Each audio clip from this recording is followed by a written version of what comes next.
Hello there, this is James, your Director of Product Support here at Cliently, and in this quick video we'll be discussing workspaces inside the Cliently platform. So found under faq.cliently.com, we do a quick search for the word workspace, hit enter, and we have an article that pops up here, how to manage a Cliently workspace. So what is a workspace? A workspace is a place where a group of people can work in Cliently together. A workspace is an isolated working environment that is only members have access to it. It's a great way to separate teams, divisions, and parts of your organization. One person can be added to multiple workspaces with different permission roles, and each workspace you can set up different flows, find lead searches, my clients, and team members. And it's really a great way to kind of separate maybe from different offices or different types of divisions, or certainly different types of contacts that you'll be using and contacting through Cliently. So let's go ahead and break this down where we can get this information, how we can set up workspaces. So if here inside of Client, we go down into settings and we go into team members, and we do have a workspace settings right here. To access your different workspaces, we click on this drop down. We'll show them right here. We only have Cliently so far, but let's go to click on a new workspace, and we're going to call this one Workspace 2. And when we do that, now we have multiple workspaces with that. Let's go back to the FAQ. So we talked about accessing, we talked about creating. Let's talk about enabling the workspace. So next thing we want to do is making sure that we enable the workspace into the on position so all team members can access your individual workspaces.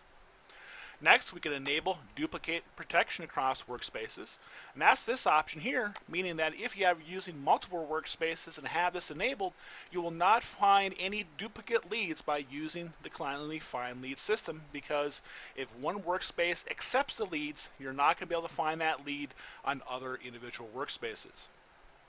Next is the workspace settings. We'll talk about the workspace names and adding and removing credits. So at any time, of course, you can go into your individual workspaces. You can change the naming convention of that specific workspace.